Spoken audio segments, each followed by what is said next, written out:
بسم الله الرحمن الرحيم الحمد لله رب العالمين والصلاة والسلام على سيدنا ونبينا محمد وعلى آله وصحبه أجمعين. First, if everyone who's here, Assalamu alaikum wa rahmatullahi wa barakatuh. Wa alaikum assalam. It's lovely to come back here to Bristol, and lovely to also hear that you decided to go ahead with the syllabus that we put together as a team. It's been a very long team effort for the last, I think, 20 years, definitely pen to paper, and the vision has been there from about 25 years ago. But alhamdulillah, we're now here with the decision that we're going ahead with the Shaykh Hasan syllabus. Now, I've been very happy to hear from Brother Javid, because when Brother Javid asked me first to cover a teacher training session here, and he said, "No, I want it to be on site." I said, "Look, we've gone on site to so many different places. In the end, we decided to put a lot of money behind our online teaching, teacher training that we've got. There's about 15 to 20,000 pounds behind those videos, in getting everything set up, the studio, the slides, and so on, and the full thing. So anyway, I asked Brother Javid to get the staff, is yourselves, to go through the videos group by group, and then whoever's controlling this, you don't need to put it in louder. So I think I'll get louder as I was speaking. Don't worry. I don't want to put too close. Anyway, so Brother Javid said that you've gone through the contents and the different questions that you had. Alhamdulillah, most of those were addressed in the teacher training videos. And then the few questions you've got for us, we're going to cover them today, and also extra questions that you've got after watching the videos, we're going to be going through that as well, inshaAllah. So let's start straight off with the first one, which is, we want to go through that. So we're going to go through this hadith that you see on the projector screen, which is a hadith. Aisha radiallahu anha, she reports from the Prophet sallallahu alaihi wasallam. The Prophet says that ahabbul a'mal, the most beloved of all actions, are those that are performed regularly, though they may be few, they may be little in quantity, but they will be regular. Now, how is that applying to this teacher training? You are teachers, and you need to understand your teaching is going to be as good as the repetitions you make. Teaching is not lecturing. Teaching is instilling. Okay, it's instilling. So what that means is that, and I remember one of my dear teachers, Muhammad Rahim, rahimahullah, he said this again and again. He said, in teaching, what happens is the teacher repeats again and again.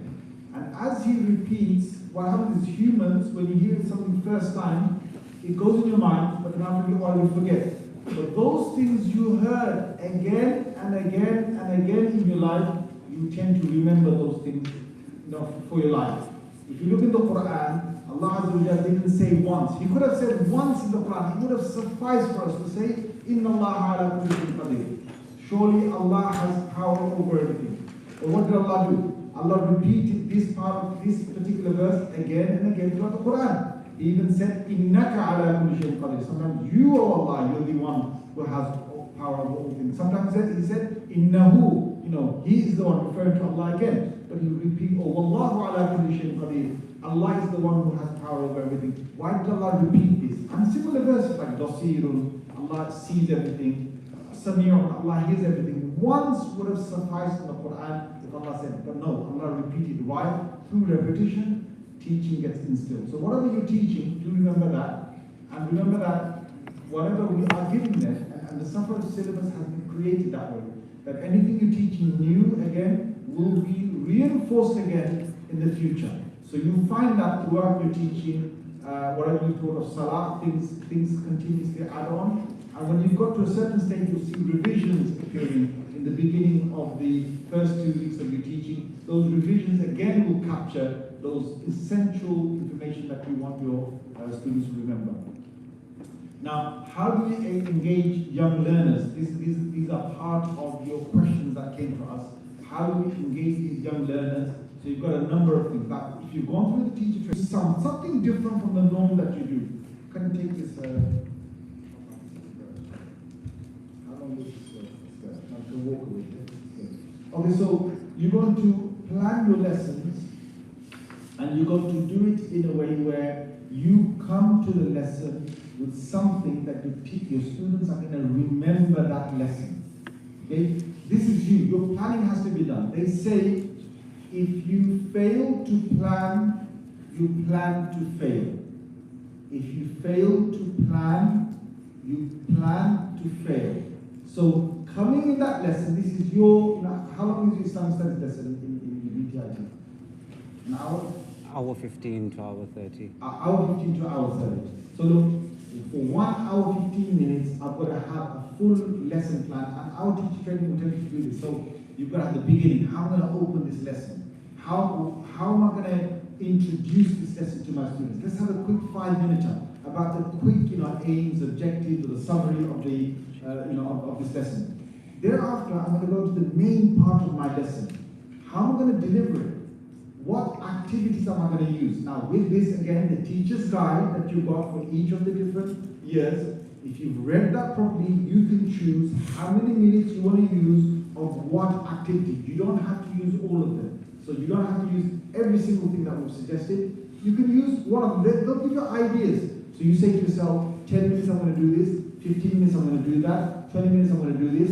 So let's say you're going to create some group work. In that group work, you're going to give them, you come prepared, you say, okay, let's have a quick session. Let's say you're doing about, the lesson might be about internet, music, the technology that is out there. So maybe I'll come to the lesson and I'll get my students to get into groups already with the tables that are already there. And I'll give each one something on the table to discuss. How much internet usage do you have in a week and what you normally do, in that internet usage? I might just do that. And another table might be, are there any games that you play, online games? What game do you play? And what do what are the things that you get involved with in the week, and how many hours do you play on those games? Stuff like that. So anyway, my thing will be then to get those groups together. My planning is to have that discussion. Maybe one person stands up from a group, talks about what that group discussed. It's very interactive. And then I'll be delivering, of course, I've got the book, I've got the content there. This is in year 3, there's the whole thing about internet, games and technology. Now, if I've come prepared by reading that entire material. I'm going to now tell them parts of what's already on there. And now I'm going to get them to further talk and discuss about what they should do, how useful they should make their own time at home or outside when they come in contact with this technology and so on and so forth. So this is part of preparing lessons. Another one is effective storytelling. So look, effective storytelling, which you see on that. Again, the whole thing of demonstration is there on our teacher training. Some of you, if you've seen it, can you please put your hands up? Those who've seen the storytelling, okay, that's good. That's about maybe just 7 or 8 of you. Okay, let me give you a demonstration, because stories adults love more than children. Remember that. Stories children love, but adults love stories more than children, especially if it's a story that is true story that gives you morals. And this is why the Quran is full of stories. Those stories are the stories of the prophets. And those stories we've captured into the books. And not only that, we put the morals with it. Now there's a way of telling those stories. You can simply come to the lesson and you can make everybody read the story. That's going to be the most boring lesson you will create. Everybody sits there, they read a paragraph. Oh, Musa alayhi salam was challenged to, with the magicians. Musa alayhi salam agreed. Fir'aun brought his magicians together and they came to on the day of the festival, and they were now going to display a show. Somebody reads that in the lesson and you say, has everybody understood that? Yes, you've all understood that? Yes, that's what happened. They had a festival day and everyone's going to come together and they're going to have this, challenge. Musa is going to challenge them. Now, if you can talk about it all day from the book, reading from the book, it's going to be a boring lesson for the children. If you come prepared, you read that story over and over again, okay, prepare it in your head. If you have to deliver it in your house before you come to the children on the weekend, deliver it to your own children if you have to. Okay, some of the famous orators in the world, you know what they did to make themselves stand out with their delivery? They delivered their how a lot of the people who do this stand, there's a lot of facial expression, there's the voice, there's the tone, there's the pace that you talk at, And everything makes it so interesting. You're one person, one voice, but you make it interesting. How? So let me give you a demonstration. Fir'aun summoned the best of the magicians in the entire greatest civilization on the earth, Egypt. He called them together as if this Musa, a shepherd from yesterday, is going to be able to take on the grand magicians of Egypt. And do you see that? That's just one sentence or two sentences I put together. But there's so much in that. There's the whole, it gives you the thing of, wow, that's it. These are great, not only great magicians, you're telling them this is grand Egypt, this is Moses, the shepherd. So there's already, a scene that you're interested in knowing what's going to happen. So here's the day when the festival, oh yes, everyone's here. The whole city's here. Everyone from young and old, they're coming to watch this big show. Because today, whoever wins is going to leave an impression on the people of Egypt. And Pharaoh knew that he had Musa alayhi salam called.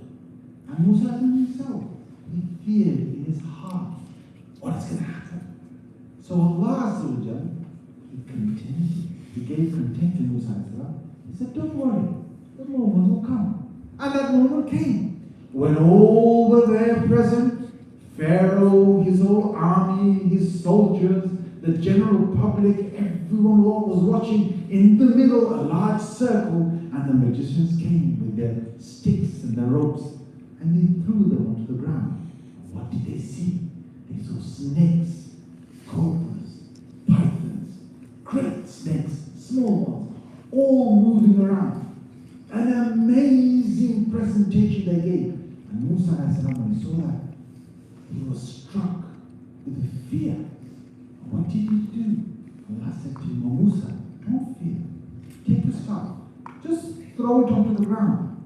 And when he did that, his stick became the greatest of all serpents in front of all of these different sticks and ropes that they had, which they bewitched the eyes of people. Really, they were just sticks and just ropes. But in reality, Allah Azza wa Jalla showed them the real miracle.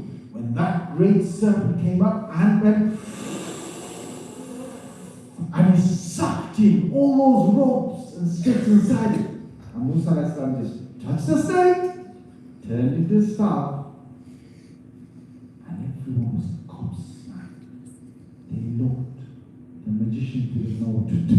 Their own ones had been swallowed up by the stick of Moses. They fell into prostration. They said they're going to believe in the Lord of Musa and Harun. Now look, I've got all of you engaged in. All of you adults there heard this story so many times. You've heard that story. But why is it that you were engaged? Why is it that you wanted to listen? Look, there's so much in that in terms of the tone, where I stopped, where I carried on, where I lowered my voice, where I created an intense moment, where I raised the moment again, just to create that whole suspense. What's going to happen next? And when I, just to suck it in, when I did that, you could almost feel, wow, that everything is sucked inside. Okay, like a vacuum cleaner. It's going inside. So the thing is, you're engaged. That the same thing you can read from a book, but it's never going to be the same. And anyway, that was a short demonstration. If you prepare for your lessons, and if you prepare for the storytelling in your lessons, you're gonna have children at the end of the session saying, Miss, or sir, please, carry on. Why are you stopping here? We want to see you again. They'll be looking forward to the next Sunday that they see you. Next one is you'll give practical examples, however you can, and please relate these things. Look, I used to always ask students about what's going on in their schools. There's things we learn all the time. Today, I don't know if you know, I've just been hearing in the last 2 months a lot about vaping, right? And it's gone crazy. So it's the latest thing now. Vaping wasn't there in 2016. It wasn't there in 2012. It wasn't there in 2002. Okay, that time was something different. Now it's vaping and they've got nicotine inside it. Now, if I was a teacher coming in lesson, I'll be asking about that. You know, what's happening in your schools? I mean, somebody will say, sir, you know, in my lesson, in my class in school, a percentage of students they vape. So I said, what's vaping? Now, I already know about someone, but they'll tell me, oh yeah, they buy. How do they buy these things if they're 18, certified? Well, they just go to the shop and shopkeepers just sell it to them. Okay, what happens when they vape? Oh, they get this high, they get this buzz. So I'll get the whole thing, the whole class to discuss it. It's something new, it's relevant, it's happening out there. Then I'm going to tell them about the harms and dangers of it. I'm going to tell them not to do it. I'll give them something to go away, walk away, think, you know what, miss or sir, was we right that I shouldn't go down that pathway, it's going to destroy my life. And then we've got AFL assessment on learning, which we're going to talk about, which is, here we've got assessment within lessons, quizzes, discussions, group activities, workbook usage, peer marking, project-based work, thematic work. All of these have been put in the workbooks, okay? Please use the workbooks effectively.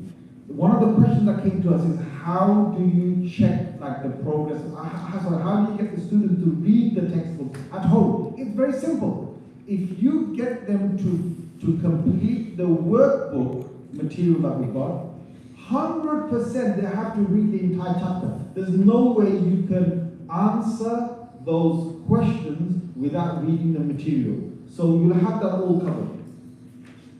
So we'll just start with one of the questions that you've got, which is, we will start several books from year 2. How do we ensure no knowledge gaps from year 1 textbook? Now, the way the books have been designed is that they always give you an extra level of knowledge from something previously you've learned. And that's how we got them layer by layer. Everything they learn keeps on adding on to what they've learned before. If you're starting year 2 book and they've not completed year 1 book, don't worry about it at all. Don't worry about it at all, because everything in year 2 really is the concrete base of the entire syllabus. Year 1 just touches on certain elements, just getting them ready. It's like in year 1 you're going to find things like names of Salah, names of the 5 daily Salah, or a Muslim pray 5 times a day. You just find things like, these are the positions of Salah. Like they say, they do qiyam, they stand up, they do ruku, they bow down, and so on and so forth. Now, those things are going to be covered again in year 2, but with more extensively. So don't worry about that. Everything in year 1 in terms of stories, there's some basic stories in there. All stories will get covered in depth from year 2 onwards. Okay, so don't worry about that. But however, if you're starting year 4 or year 5, then what do you do? How do you recap year 1, 2, 3, altogether? So what we say normally is this. If you're starting at year 3, or let's say year 4, and you've got 3 books now, how are you going to cover 3 books? We say, first plan to look at books 1 to 3 and take out the essential parts of what's not to come later on and what's going to be really important for them to cover. And a very basic one is just look at the elements of fiqh, which is, you'll find it in the beginning of the book. If you look at the color scheme of the contents page, it will clearly tell you in orange which topics are to do with fiqh or with Islamic jurisprudence or Islamic law. All those elements in book 1, 2, and 3, just go over them, collectively cover all of that, because that's the most important thing they will miss out on. In addition to that, you can look at the Aqidah parts, things to do with their beliefs, and you can cover that. From books 1, 2, and 3. The Aqidah parts are marked in blue in the beginning of the contents page. Now, once you've covered that, the rest of the stories, the rest of the things in there, they can always catch up later on. And what you can do is you can cover 1, 2, and 3 basic things in the first couple of months. It might take you 2 months, it might take you 3 months. Thereafter, start them, all of them on book 4. The whole class will be moving with book 4 throughout. The same applies with book 5 or book 6. Summarize, if you're doing book 6, summarize, and you're going to have to summarize many more weeks or months from books 1 to 5, cover all essentials, especially with fiqh and aqidah. A few stories, if you want to cover them, alhamdulillah, cover them too. But then you start the entire class at a certain stage with book 5 and then move them on from 5 to 6 to 7 and so forth. Okay? There isn't much detail of self-application or moral application of the lesson at the end of the lesson plan, how can morals be included? Look, morals are there at the end of all the stories, and you'll see that. The end of fiqh, or the end, even aqidah, when you cover the aqidah, everything we've done has been based on the Quran and Sunnah, and there's a lot to learn and take back from that. So whenever you see our aqidah lessons, you'll see a Quran ayah, Quranic ayah or a hadith, and straight after that, they'll be told, in your life, you'll say that very clearly. You can see, like for example, we have Al-Khaliq, the creator, and we have a story with that, and then straight after that, it will be there, Al-Musawwir or something, Allah fashioned you. Allah created you, Allah fashioned your face. Now, here's you as a teacher, everything's there, and the morals of things, look, you're going to get them not only from the textbook, you're going to have to look at the workbook and the teacher's guide. The number one place for you to go to is the teacher's guide. Please read that. Look at the aims, look at the objectives, because a lot of it will be there, what you should cover by the end of the lesson. The lesson will cover something simple on fiqh, on something to do with, let's say how they're going to do their salah, okay? Something to do with, it might be even tayammum or something, okay? An ablution, a dry ablution they're going to do. Now, the aims and objectives, why you're delivering this lesson, what you want students to know by the end of the lesson. If you read all of that from the teacher's guide, and then look at the workbook, because what we've done is certain things we put in the workbook that prompt a lot more thought in the process of what they're thinking. So get hold of that, and then you'll see there's a lot more you can say than what you see in the textbook. So you'll always have something to say to the students. But do remember, when they've done something where you see nothing to do with morals, these children, the job has been done. If they're going to go out there and they're going to use the elements of what are in the books. That's the biggest part of them learning those sessions in the books. Training suggests less reading of the book in the class by the teacher. Okay, I've already covered this. Let's go to the next one. So, differentiation in class. So you've got low ability, you've got high ability. Now, again, you look at the workbooks, you'll see there's a standard level and there's an advanced level. The question you give everybody the standard level. Every student has to cover the standard questions in the workbook. Those questions are actually on an elementary basis, what you might call scaffolding, we're building them up, okay? But the higher deep end of their thinking process and getting them to think outside of the textbook comes when you do the advanced level, okay? That's your Bloom's taxonomy. That's your, when you look at your AFL and you look at the basic is recalling and understanding. So basic is that, what happened here? How many were there? Who did this? This is just recalling. And when you get to the higher level, which is discussing and justifying something, which is the higher ability of AFL, and you look in our workbooks, you look at the advanced level, you see that. We're getting them now to think outside the box. Think outside the book, the classroom. And that's the real aim of learning. Have they taken that learning and have they transformed their lives? Okay? So in the lesson, if you plan it, you can give extra time for difficult concepts.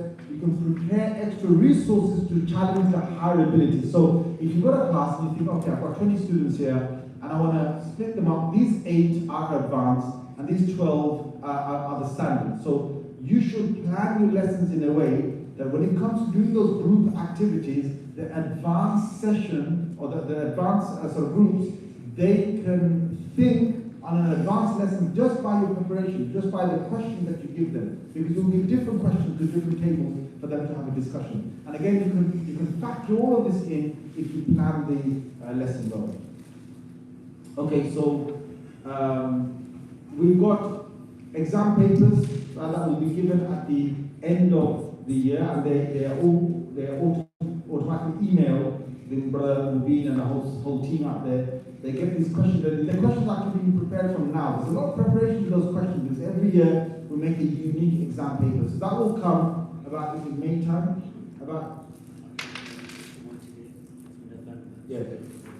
So you can talk about that, shall we? So what are the other ones? So I'll cover the others. So Teacher's Guide, Book 7, Teacher's Guide 7 is out. Teacher's Guide 8 is in the process. Now you have to understand that there's a lot of effort to get it to the level that you find in Teacher's Guide. So just to give you an idea, we don't just have one person just writing all this out. We have several people. It has to go through several processes. It even goes through, we have Muslim teachers who are teaching in primary schools, in secondary schools, who will go over that the content itself, and who will suggest what actually to put in those books, okay? And it goes through many, many different revisions to get that done. So Teacher's Guide 8 is in the process, inshallah, during this academic year, at some point it will be ready. What actually happened with the delay of that is the person, there was one major person who was behind it, with many other people, but that major person, he was diagnosed with cancer. So may Allah give him shifa. It's been quite difficult for him and the family, and that's set us back. Otherwise, that would have been out by now. So we're having to sort of find another avenue to get that done. With teachers, with textbook 9, we always say, give us a few years for the next publication to come out. At the moment, 7 is good enough for you to cover over 2 years. 8 is enough for you to cover over 2 years. So you don't have to worry about that. However, 9 will take another at least 2-3 years to get it out. The reason being is that we have, just to give you an idea, that one textbook 7 or the one textbook 8 that you see, the research, the editing, the illustration, the sub-editing, the format, the construction, the planning, the referencing, all of that to get done before printing. So we haven't even printed the book out. This is still now, just to get it to the PDF level where we're going to send it off to the printers, costs us an estimated 90 to 100,000 pounds to get that done. So there's a lot of work that happens, and it's done over about 3 years. So textbook 9 will go through the same thing. Inshallah, there's a lot coming in textbook 9 that will be, that I should call juicy. Okay? There's a whole thing about Lut alayhi salam's story coming in there as well. I think we need a lot with what's going on in the current day. There's a lot of questions that are being asked about how do we navigate through this, what's being taught in the schools and so on. But all that, again, will come in textbook 9 with a lot more, with Sunnah, Shia differences, with how to deal with those differences and so on and so forth. It will be there. But please bear with us. At the moment, we've got enough content to cover right up to end of year 9, all the way into year 10. If you're planning to do book 7 over 2 years, book 8 over 2 years, then definitely you've got up to the end of book in year 10 to cover. But the Jamiah also told me that you've got other books that that are still there, which you're going to use. Whatever books they are, whether they're serial books or other books, that's also something you can factor in as well for the secondary sort of students. So can I get you to cover the other parts?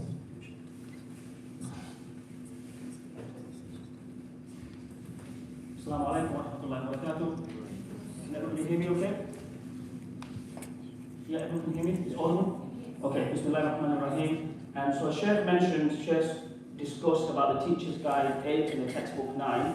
These were some of the other questions that you guys kindly sent forward to us.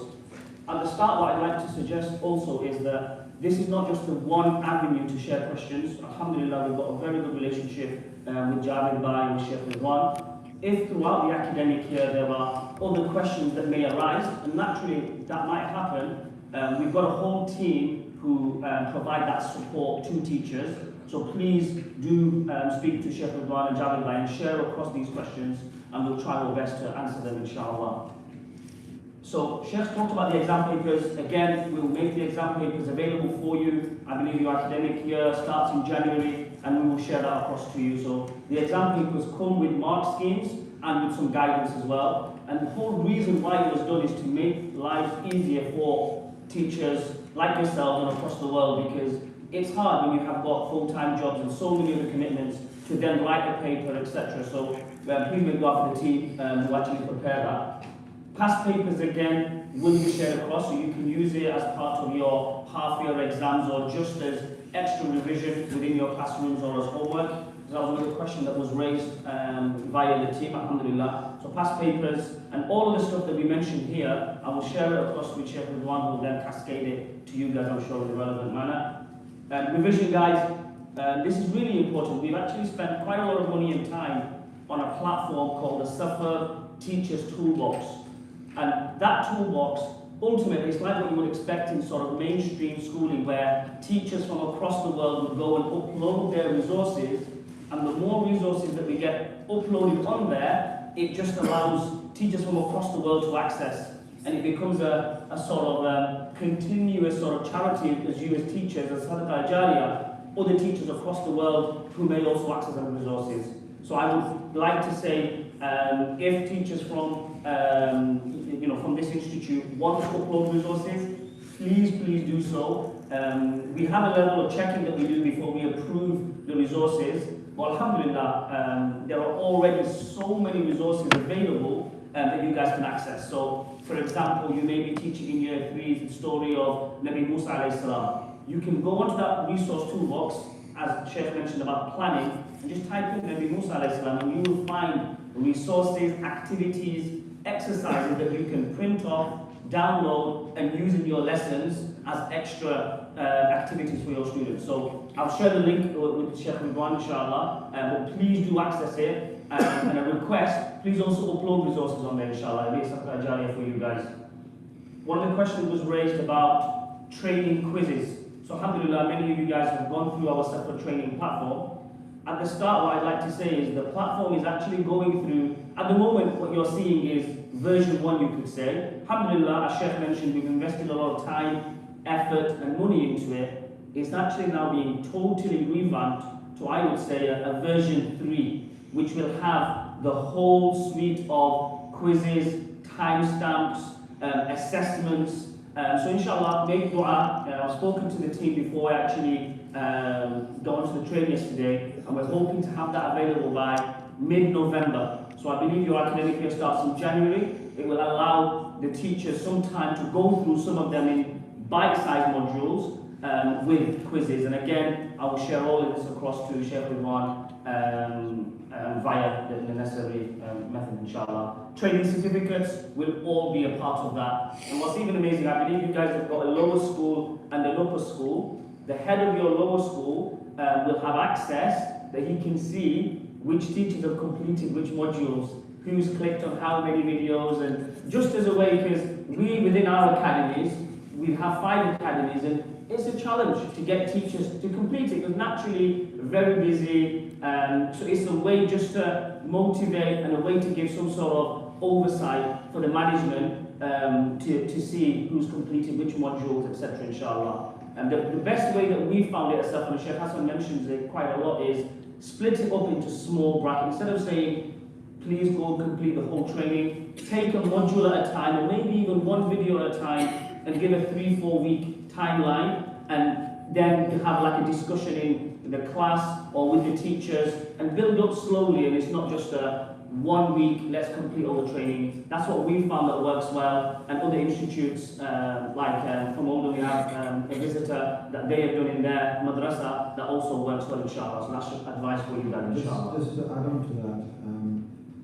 it's very advisable for, maybe you've got that in place enough, but we've done this. We've got an Amir or someone who's floating while the teaching is going on, and he goes around. We've even got a deputy Amir.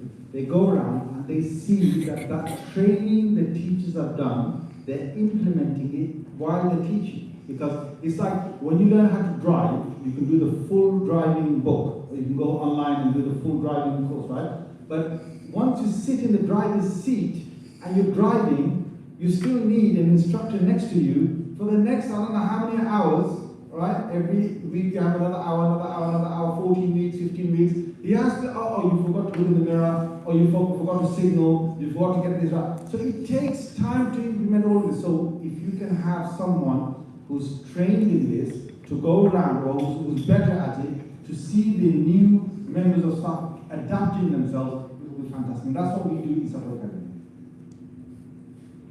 Jazakallah khairan, Shaykh. So now, these are some of the questions. We'll try to address the majority of the questions.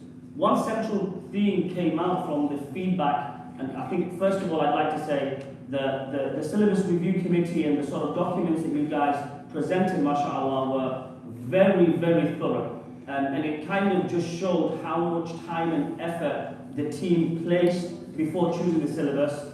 That document shared so many insightful feedback. And one of the key feedbacks and the themes that I saw from there was student engagement and different modes of assessment for learning, whether it be quizzes, whether it be interactive elements to keep the children engaged. And we were reading that, and alhamdulillah, across the team, just before COVID actually, we noticed that there were many more of our students accessing knowledge, sacred Islamic knowledge, online. It's just the nature of the world that we have access to devices. Children in school are receiving state-of-the-art resources and activities. And so we decided, alhamdulillah, while Safar really believes that teaching is done from teacher to student, heart to heart. And that's the key theme that Shaykh Hasan impresses upon everywhere when he does the training. But we've realized we also need an element of an online learning journey. Blended learning, they say, so many of the different types. So alhamdulillah, this has been 2.5 years, I think, just before COVID, in the making. Please make dua for the team that is behind it. There is so much work going on, but we are hoping with your du'as, with everybody's du'as, we can have this launched end of October.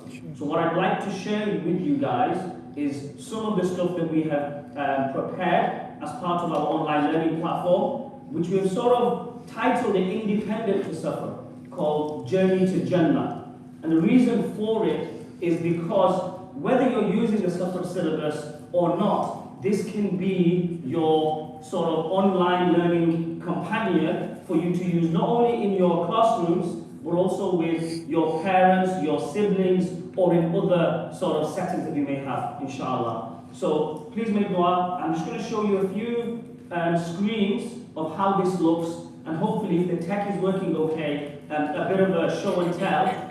But the reason for why we're sharing this is two reasons.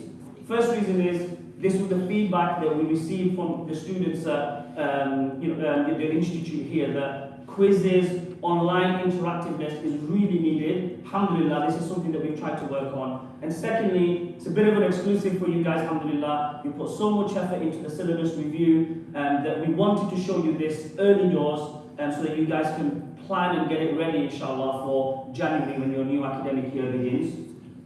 So firstly, I've kind of touched upon it already, which is why do you need a digital platform? So I'll just share the bullet points here. One of the key things is it allows students master the topics. So a teacher, alhamdulillah, may deliver a wonderful lesson on a Sunday, but as we know, even as adults, we forget that next week or 6 weeks down the line. It's just human nature. So the way that we built the activities, the way that it's bite-sized, is to focus upon mastery of a topic, which is really, really important. We've talked about engaging way for students to learn, alhamdulillah. I'm sure everybody in this auditorium agrees that online learning is needed and not just textbook and workbooks, and we've opted for a blended sort of learning approach. Many teachers, not only within this auditorium, but people watching online, many maktab teachers, school teachers, madrasah teachers find that students may go home and learn things in an incorrect way, where parents, mashallah, are really eager to work with the students, to work with their children, but don't have the necessary skills. It's a challenge we face at Safar Academy. So alhamdulillah, that's why the whole platform was put together. It can also work as a learning tool for parents and siblings who may not even attend the institute. Bite-sized content we've discussed. A child can learn at their own pace. Many times we see in certain classrooms, the class progresses, but certain students have got different learning styles, kinesthetic learners, audio-visual learners, etc. So this is another way to bridge that gap between the lower ability students and the higher ability students, because ultimately, we as teachers, we have a responsibility with our students to give them that knowledge at that age that will set them up for their life for future, inshallah. So that's another key reason why we needed this learning platform. And yes, it does complement the Safar syllabus, but as I mentioned at the start, those not using the Safar syllabus can also utilize it, and it's one of the reasons why we branded it differently with Journey to Jannah, inshallah. So I'll just whiz through because I really want to show you the demonstration of it. Just by looking at this, you can see that it's done in a way that is to really capture young minds, immersive course paths, to make the students feel that they're on a journey from point A to sort of point B, inshallah. And I'll show you this as a demonstration, inshallah. Embedded activities. This, I believe, is one of the sort of key, unique selling points, if you were to call it, where not only are the students accessing authentic traditional knowledge, but they've also got activities and also quizzes and different forms of assessments to really help them. So it's not like an exam at the end of the year, which institutes across the world do. It's kind of assessments that are built within in bite-sized modes. Again, I'll show you a demonstration of that, inshallah. I know at this institute, they have a different approach to sort of, Qaida, Quran and Juz Amma, but it will also contain our Learn to Read series. So a clickable Qaida so that students, parents alike can hear correct pronunciations and activities linked to the Qaida, Juz Amma, etc. inshallah. This is a bit later in our development plan, maybe March, but that's one of the features of the platform. So please make dua for that. And again, this will help those parents who may not have even accessed sort of quality education when they were here in the UK in the 80s, 90s. So it's a way that parents and their children can work together as well, inshallah. So now I'll just show you a practical demonstration of the platform. If you just give me a few seconds just to get this loaded up, and hopefully you can appreciate the time and effort that has gone into. Can we see that, Sean? So this is kind of like what the course paths and the journeys will look like. You can see it automatically should capture a young mind with the way that the imagery and everything's laid out. And this is just screenshots that I'm sharing, but it takes them on a journey from part 1, part 2, and it's replicating what's in the book. So as a teacher in this institute, you may be teaching the story of Nabi Musa alayhi salam. Just a very short demonstration I'll share. So the teacher will talk about the lesson objectives, teacher will share, but then can say, take a step back and say, okay students, we're going to spend 2 minutes on this. So now I'll show you the online platform. This is still work in progress, how it's going to look. But now, Nabi Musa lesson, for instance, teacher takes a step back and lets the students watch this on their smartboards or on your projectors. And I'm just going to play this for you, hoping the audio and everything loads up. It's a 2-minute clip, inshallah. Assalamu alaikum. In this lesson, we are going to be listening to the story of Nabi Musa alayhi salam, part 1. Long ago, in a country now known as Egypt, there was a king called Fir'aun. Fir'aun means the same thing as Pharaoh, and he was a very bad and evil person. He did not believe in Allah subhanahu wa ta'ala, and shockingly, he even told people that he was God. He wanted everyone to worship and glorify him, and he would punish the people that did not listen. How could Fir'aun lie and say that he was God when we know there is only one God, Allah subhanahu wa ta'ala? So built within the bite-sized videos, and we've done this with a lot of thought. Many a time we do training, professional training, statutory training, where we start the video and we skip all the way to the end, just so that we get the tick mark that is completed. So we put in inbuilt activities as a timestamp, where now the students, not only can they play it and walk off, that in class they either have to go to the board and complete it, or at home, unless they do this section, they can't go on to the next video. It's a learning technique used in online learning that we've adopted. And if you can see on the screen, there are 3 timestamps in this video that requires manual intervention. So you can't just play it on auto ×2 and think it's done. And then it checks your answers, and you get coins linked to it like a sort of gamification process. Just to mention that there will be other words with that, right? Yes. He felt that the dream meant something. But he didn't know the meaning of his dream, so he asked his servants if they knew. They told him that soon a boy would be born. who would grow up and put an end to his evil kingdom. Hearing this, he became furious and ordered his men to get rid of all the baby boys in Egypt. In a strange twist of fate, Musa alayhi salam was to be born at this troubling time. His mother did not want her baby boy to be gotten rid of by Pharaoh's men and was extremely worried. So Allah subhanahu wa ta'ala soon guided her. She was to put baby Musa alayhi salam in a basket and then place the basket into the river Nile. What do you think might happen to a helpless baby in a basket floating down the river? Again, you can see that it's linked so that a student has to go to the screen and say, you click on the wrong one, Scary as that sounds, the teacher can talk about Musa it. alayhi salam's mother had faith that Allah subhanahu wa ta'ala would protect him. So, baby Musa alayhi salam travelled down the Nile safely, right until Pharaoh's wife, Asiya, found him, still floating in the river. Now she was a good and kind woman, and pleaded with Pharaoh to let her keep the baby as her son. Do you think he agreed? He did. So, by an utter miracle from Allah subhanahu wa ta'ala, baby Musa alayhi salam was saved. Not only was he saved, he grew up in Pharaoh's palace.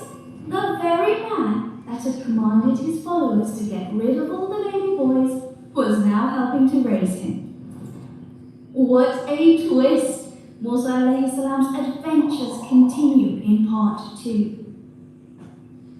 So what you've seen there is one of the lessons from textbook 1 that has been animated, audio scripted, edited. There's so much that has gone on behind it. Every single lesson in our primary syllabus will have that animated video in bite-sized versions. So what I will show you next, inshaAllah, is the quizzes.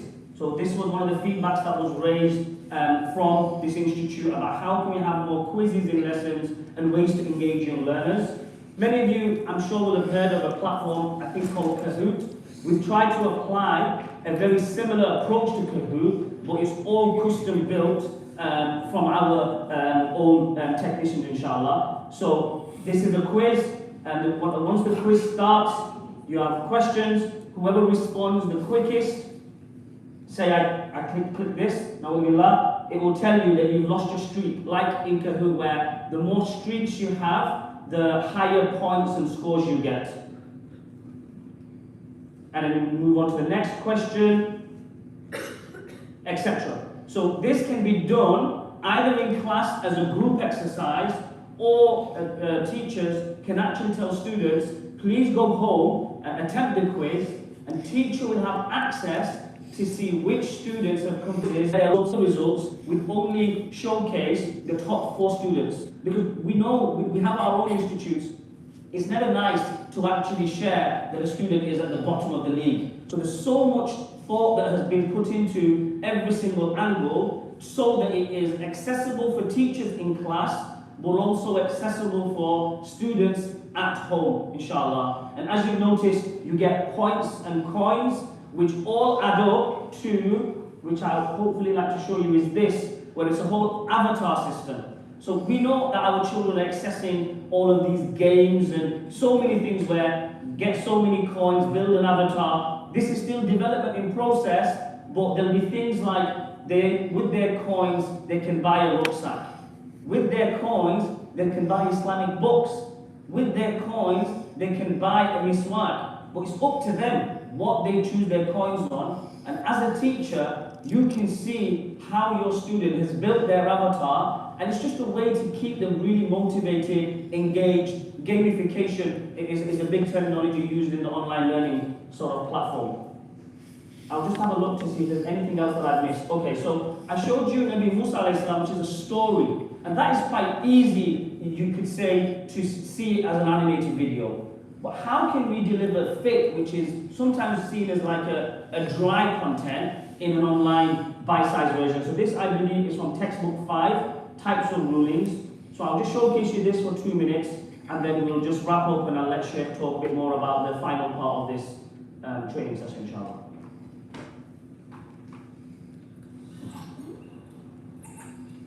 Assalamu alaikum. In this lesson, we are going to be covering the types of rulings. By the end of this lesson, we should be able to explain why actions are divided into 7 types of rulings, define each of the 7 types, and give examples of each ruling. Islam is not only a religion, but a complete way of life. Through the Quran and the Sunnah of the Prophet ﷺ, Allah subhanahu wa ta'ala taught us how to live our daily lives. He taught us how we should and should not act. What is a Muslim's ultimate goal? That's right.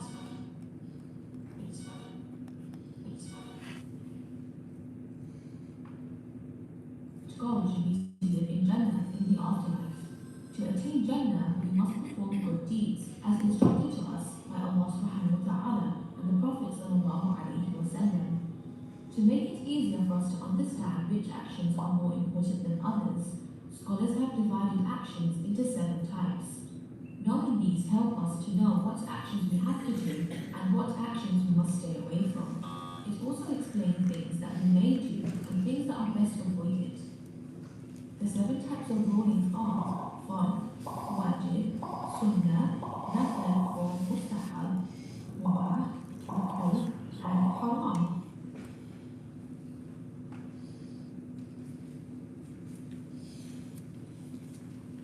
So you can see here that there's a question that makes them think even before they've studied this topic.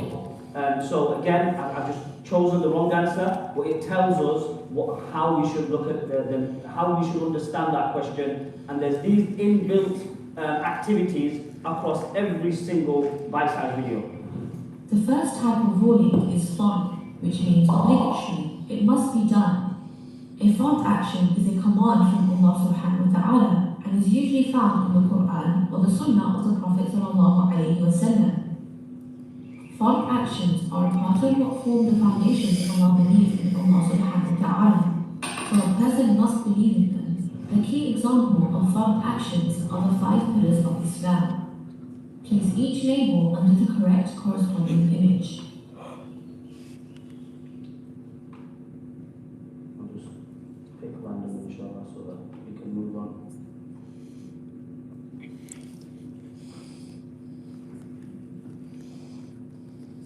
So you can retry, and it gives you which ones you have got right, whether you've received any points or coins, and which ones you've got wrong, so you can retry and try again. Wajib comes second to fard, but like fard, a person should never miss out on a wajib action. For example, witr salah is wajib. Fard and wajib actions have the most rewards as they are the most important, so missing them intentionally is considered sinful.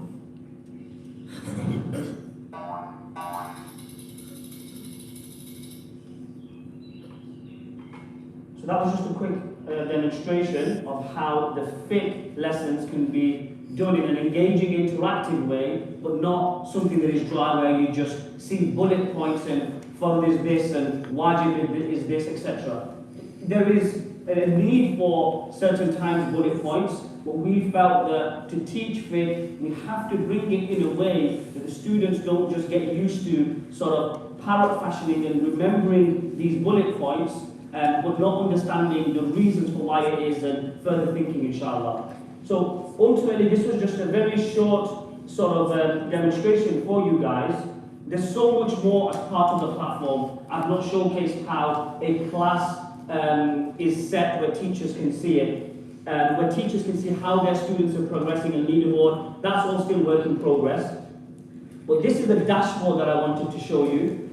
So each student, if the institute decides that you want to purchase this for every one of your students, Bismillah, they have their own access, and we recommend this. So each student has their own learning journey, they can work at it at home. If an institute wants to only use it in their classrooms, again, that's also fine. The key thing that we thought when we were building this platform is it's not built to replace the teacher. Rather, it's used to complement and support the teacher. So that's why we really would like it to be utilized in classrooms, but also at home for that thing that I mentioned about mastery of a topic, so that they can work with their siblings, etc. So this is a home page, the dashboard you call it, and you can see here notifications they may get from their teachers, how many coins they've earned, and where they started last, which were the courses they signed up to, and badges that they've achieved as part of the gamification strategy. One thing I want to show to you, this is the practice tracker. So Maktab teachers, Madrasah teachers across the world have this concern. Are our children reading the Quran at home? Are they accessing the books that we have given them at home? And there may be a need for sort of individual diaries that parents have to purchase. But what we have done is we built it within the system. So hoping that it loads up. Let's get started. Practice tracker. Sorry, this is what I need to go through. So you go to update your practice. How much of the Quran have you read? How much of your textbook have you actually read at home? You'll put 5 minutes, 10 minutes, the date's logged in. There's a hadith there for encouragement, and you actually log your practice. And what that does is, when that teacher comes into their madrasa on a Sunday, they can see which students have done how many hours of practice without having to ask them awkward conversations. How many hours have you studied? Because sometimes students don't like being called out in front of other students. We know it's not the best way to sometimes get information. So this is like a remote central log that the teacher can have. But also, I go back to what Shaykh mentioned at the start. Those actions most beloved to Allah is the ones that are done continuously, even if they are small. And that's one of the thought processes that has gone behind this platform. So with that said, it was a very quick sort of overview. I apologize if I've not given it justice. The team behind it have worked incredibly hard for probably 3+ years. Please make dua for us. Once we launch it, there may be little bugs, and we will be working at it, but we really hope that you guys in Bristol can promote this, utilize it not only within your institutes, but to parents alike, inshaAllah. I'll hand over to Shaykh to discuss the last few points and another theme that came out from the questions that were raised from you guys. If there are any other questions that have been raised within your breakout sessions as part of this inset, there'll be hopefully opportunities for you to address them. So I'll hand over to Shaykh now, inshallah.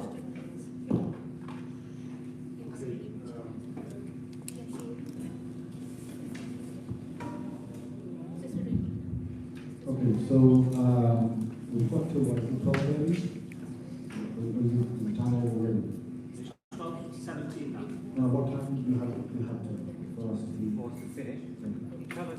Let's aim for 12:30. 12:30. Okay. So I'm going to quickly go over the next couple of slides, and I'm going to open up to any further Q&A that you've got. So what you see on the actual board is an ayah of the Quran. And Allah Azza wa Jalla has told us that this is what Rasulullah sallallahu alaihi wasallam did as a whole, as a whole thing for the Sahaba radiallahu anhum. And there are many things in there. Rasulullah sallallahu alaihi wasallam recited the verses that came onto him to the students of Sahaba radiallahu anhum. I want you guys to understand that, please. I want you to highly encourage the students to do their Quranic learning the Quran, even if it's just in Arabic, to learn that, because it will develop them in many, many different ways. Just reciting the Quran has so much barakah. It gives them so much, so many good deeds for the akhirah. It develops, it makes you someone who's connected to Allah very closely. Why? Because you're repeating His words in exactly the way He said them. Okay? So when you say Yasin, wal Quran al-Hakim, you're actually repeating the exact thing that Allah has said, and that gives you a lot of connection with Allah, gives you protection, it gives you a lot of good deeds, it makes your connection with the Quran stronger. Yes, we should have our students learning the meaning of the Quran. I 100% agree with you, but let's not, in the process, not get them to go over at least the actual recitation of the Quran in Arabic. It's a must, and we've been doing this for over 1400 years. years. It's a part of us, and it develops students as people. There's something that I studied when I was doing my MA in education psychology, which is that there is in certain cultures an oral tradition. This oral tradition is passed down, and what it does is it brings in discipline with the oral tradition. So to explain that, the teacher went through Japanese culture, Japanese oral tradition. They have a long set of litanies that they have to memorize, they have to repeat, just as their teachers learn, their teachers learn. It's a very old system. What it does is it improves your memory skills, improves their ability to retain that information, and it obviously increases the capacity to keep a lot more information in many other different areas. Anyhow, it brings inside them a discipline. It forms their character and skills in a certain way. When we recite Quran, there's a lot in there in Arabic. For you to hold your breath, for you to say, لَقَدْ خَلَقْنَا الْإِنسَانَ فِي أَحْسَنِ تَقْوِيمٍ. For you to raise your voice, for you to say the full verse, for you to say the correct pronunciation of every single letter, for you to lengthen it where it should be long, for you to make it short where it should be short, for you to do that. It's an art, okay? It's an art in itself. And that creates a discipline in the children that go through this. And it transforms them. It transforms them as Muslims. This is our big identity. Yes, we should be an ummah who understands the Quran. 100% I'm with you on that. But Rasulullah, one of the first things he did is that he recited those verses, and he made the Sahaba recite those verses back to him as well. This is a tradition from Allah to Jibreel to Muhammad Sallallahu Muhammad did it with the Sahaba did it with the Tabi'in, generation will be doing it till today. We should not have students who grow up and who don't know how to recite the Quran in Arabic. So that's something, inshallah, now I'm sure some of you students will really go to other places to do that. Some of them are doing it online. Inshallah, as an academy, you can think about how to implement it better, but I'll leave you with that. So now, a couple of things what Rasulullah used to do is that he's not only giving them, he's not only reciting the verses, he's giving them the meaning of the book. وَيُعَلِّمُهُمُ الْكِتَابِ, okay? Which will come later, but just here you can see وَيُزَكِّيهِمْ. The Prophet ﷺ used to purify them. As a teacher, if your level of practicing Islam is high, your students will do exactly the same thing. If your level of practicing Islam is low, your students are going to be just as much as what you are. There's a story, a true story in Egypt. There was a person who came to the Imam and said, Imam, can you tell my child here to have less sweets?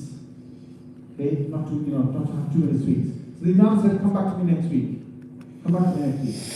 So the person came after Jumu'ah next week and said, Imam, can you tell my child please to have less sweets? The Imam said, come back to me next week again. So the person came back again the next week. Said, Imam, can you tell my child to stop having sweets? Have less sweets. Come back to next week. About 3 weeks or 4 weeks after that, finally the Imam turned to the child and said, can you please cut down your sweets? And the child actually listened. Now, the father was a bit confused. The father said, why couldn't you do that the first week? Or the second week? Why did you have to bring me back week after week? The Imam said, because I had a problem with my own sugar levels. Right? I was addicted to sugar. So how can I, as an Imam, tell this child not to have that many sweets when I am addicted to sugar? So I had to lessen that in the last few weeks, and then I said to the child, did you see how your child implemented that in his life? I said, yes, but that's basically amal. When you practice what you preach or what you teach, your students will do it automatically. When you don't, I'm afraid they will only go up to the level where you're at. And mashallah, some students will go beyond that. But as a teacher, we all should have, as teachers we should all have that practice in our lives. So the final two things. Okay, so do understand that that connection we have with our students One of the main things you can see on the board there is about suhbah, which is our companionship. The Sahaba were Sahaba because of the fact that they were companions of the Prophet ﷺ. They molded their lives according to Rasulullah ﷺ, but they had to teach, they had to see him, they heard him, they watched him, they observed him, they lived with him, they stood with him, they went out with him, they saw him in the masjid, they saw him outside, they walked with him to the marketplace, so on and so forth. This was companionship. We as teachers should not just see Sunday mornings or see Monday to Friday, those few hours that we've got, that's it, job done. We need to live, and they need to live with us in the public, sphere. And when they do that and they see us practicing Islam, that's the thing before. For example, look, very briefly, sabr, patience. You can teach a whole thing on sabr very quickly, but to practice sabr takes a lifetime. When you will practice sabr is when you have a problem in your life. When that problem has occurred, and a student comes up to you, and the student says, teacher, what do I do? And you say, well, let's go over this again. This is where you need to implement your sabr. They've got their problem. They now need to have patience.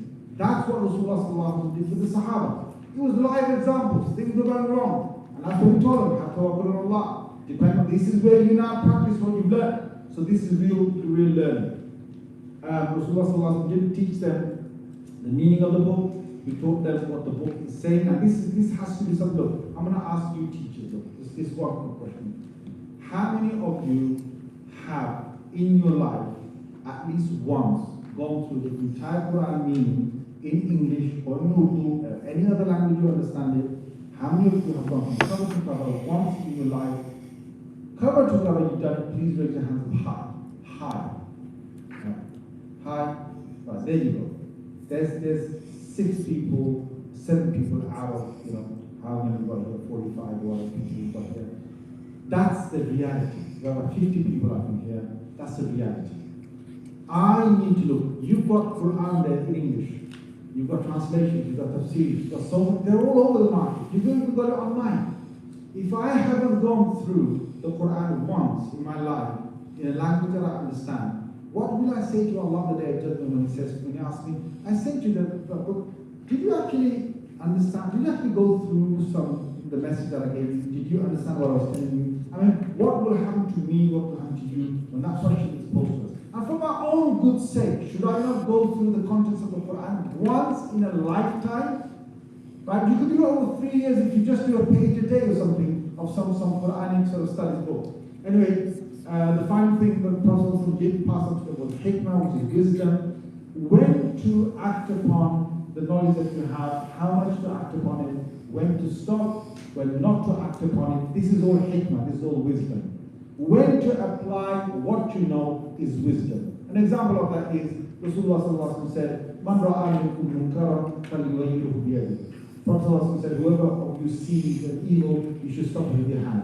So they said, if you can't do it, you stop with your tongue. If you can't do it, then hate it with your heart. Now, when do you stop with your hand? Who should do that? When do you stop with your tongue? When you shouldn't speak out against an injustice. When should you just hate it from your heart? This is wisdom. So there's a large section about religion, about teaching us wisdom, and we need to have that in place as well. So anyway, we're going to move very quickly now, and I'll just bang on at the end of our time. Are there any further questions you have from the latest observation of the videos that you did? Any last questions that you have, please raise your hands. Okay.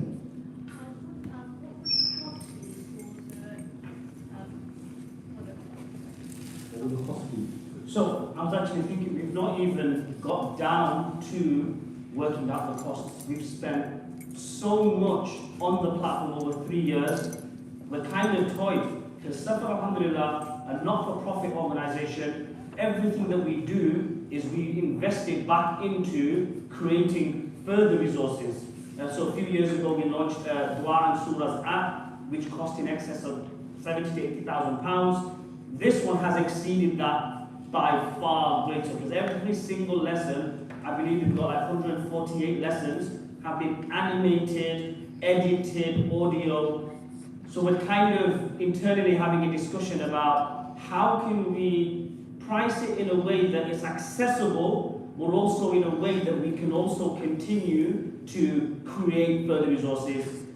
So unfortunately, we don't have the answer because we're toyed within our team. Shaykh can mention a bit more if I missed anything. But one of the things that SEFA does is we want to be affordable, and we will be affordable and accessible, inshaAllah, for every institute and parent. The key thing that I mentioned here, that we are a not-for-profit organisation, so even like, alhamdulillah, this academy is going to use the separate syllabus. That not only is seen as a cost to the syllabus, it's actually a sadaqah ijariya for you, because the investment that you make into the syllabus allows us to create furthermore resources, which we hope that, the system of Allah is that you guys are rewarded abundantly for that. So the cost we haven't nailed down, but we're hoping that it's going to be a very minimal cost, either for the institute or for the parent. Whether we go down a subscription model of a couple of pounds a month, we still don't know. There's so much more that we're doing in the background, but Jazakallah, it's a really good question. Put it this way, that the books that we've got, some of the books, people have told us that if we wanted to, we could have sold these books for £20 a shop, or £15 if we wanted, but we didn't. I made a very clear thing in the beginning. We want every family, every child, every background to be able to afford these books. And that's always been our way of moving forward. Yes, there are costs in getting things, material like this available, and whatever we get from those costs back, it goes back into further development. And inshallah, that's how you grow, you keep your growth, inshallah. So anyway, have you got any other further questions? Here's a question from our workshops. In the workbooks, the questions are standard and advanced questions. Do the exam papers reflect this? Are the exam papers a mixture of standard and advanced, or is there a separate paper for standard and for advanced students? How are they done? It's mixed together in one paper that the whole class will get. However, the questions do start off with the standard and then they move on to the advanced. But the marking scheme is such that you clearly understand that if a student gets X amount and they're from an advanced level, then they hit this certain mark. And if they're from a standard level, they should hit that kind of mark, that kind of from this mark to that mark. So this will explain in there, but once they get the paper, it will be one paper per class. Yeah, every student will start with standard one and then we'll move on to the more sort of advanced. But the advanced questions that appear in there are less than the standard questions that will appear in the exam papers. Got someone on this side? While we do get to the next question, something that I missed out. As Shaykh mentioned, textbook 7 and textbook 8, there is enough content and it's so in depth of content that it can be covered over 2 academic years. And we would actually recommend this because you can whiz through the book, but you've covered it at a very surface level. And this was a question that came through as well from your survey that you guys shared the outputs of. So what we would suggest you do, there's 2 different approaches. You could either take for your year 7 class to cover half of the book in the first academic year, but do it unit by unit. So maybe cover from unit 1 to unit 3. That's one approach you can take. The approach that we would recommend is you take half of each unit and you cover that in year 1 and then the next half in year 8. And then we've got resources that we can share with the team where you know which units to cover in year 7 and which units to cover in year 8.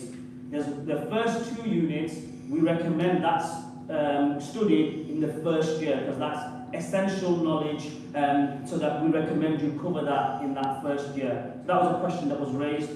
So that's the same for textbook 7 and for textbook 8. As Shaykh mentioned, alhamdulillah, for Teacher's Guide 7 is available, and you'll notice on the Teacher's Guide for 7, it's a whole different layout and an approach to Teacher's Guides 1 to 6. Because naturally, students who are in primary school, they have a different style of teaching to sort of in the secondary upper school, which you guys have split. So in the secondary segment, there's so many more discussions and conversations and group works. You'll notice it when you look at the teacher's guides, inshaAllah.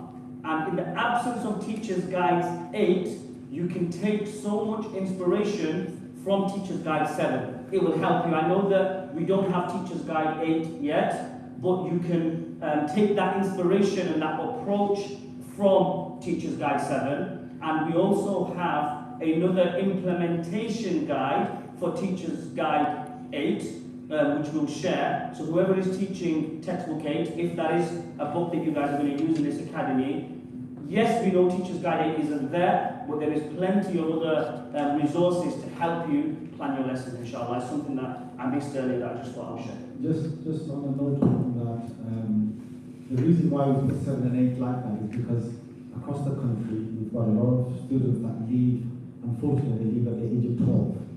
11, 12, they've done it, and then they leave the maktab. It's very unfortunate thing because they learn how to read the Quran, they finish the Quran once, khatam, they do that, and they never return back to the Madrasah again. At Summer Academy, we changed that because we make students read the Quran several times and finish it at home, so there's no khatam graduation thing.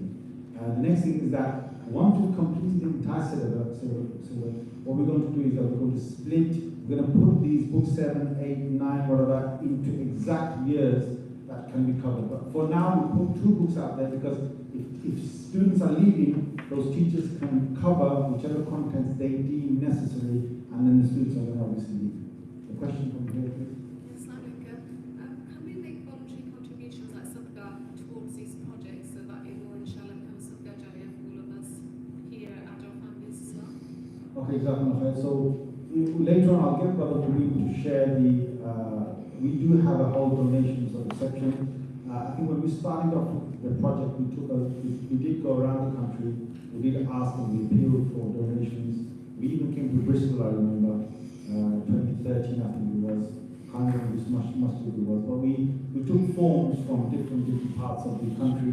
People have given regular contributions and donations. Alhamdulillah, we really thank all the donors out there. Without their help, this wouldn't have been possible.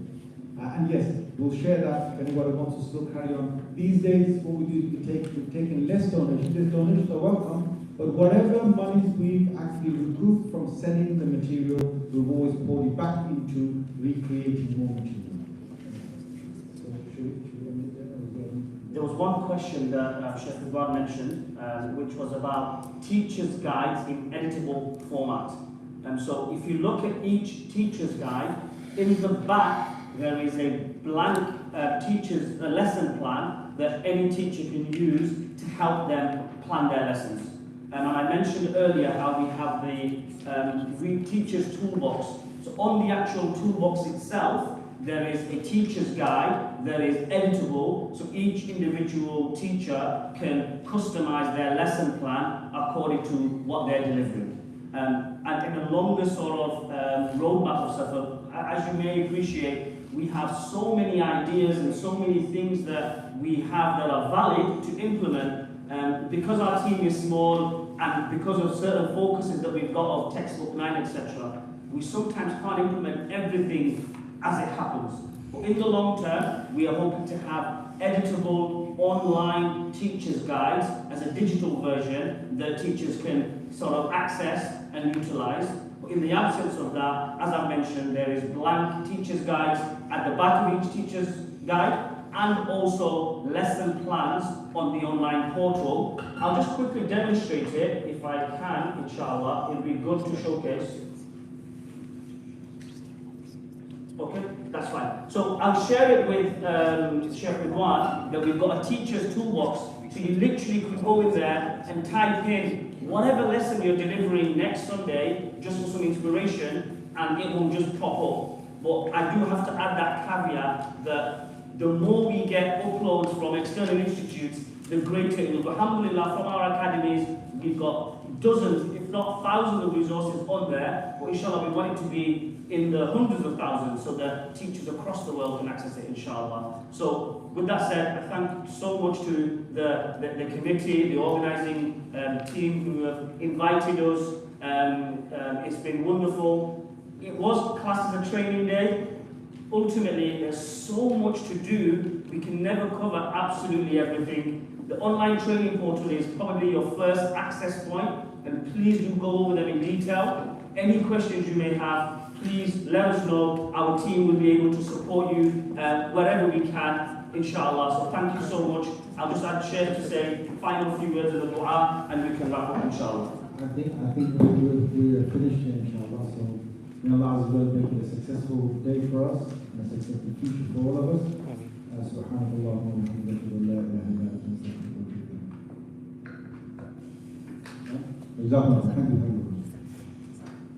That was the dua. اللهم صل على سيدنا محمد وعلى آله وصحبه وسلم. Oh Allah, we ask you to guide us, to be our guide, to protect us, to move us forward, to give us true understanding of the Quran and Sunnah, for us to implement that in our lives, for us to bring that into the lives of others, for us to give da'wah, for us to become da'is, and for us to call towards you and your religion, for us to become exemplars in this world, for you to be happy with us, for us to be happy with you, and for us to give us the best life in this world and a much better life in the next world. وصلى الله على خير محمد وعلى آله وصحبه أجمعين آمين.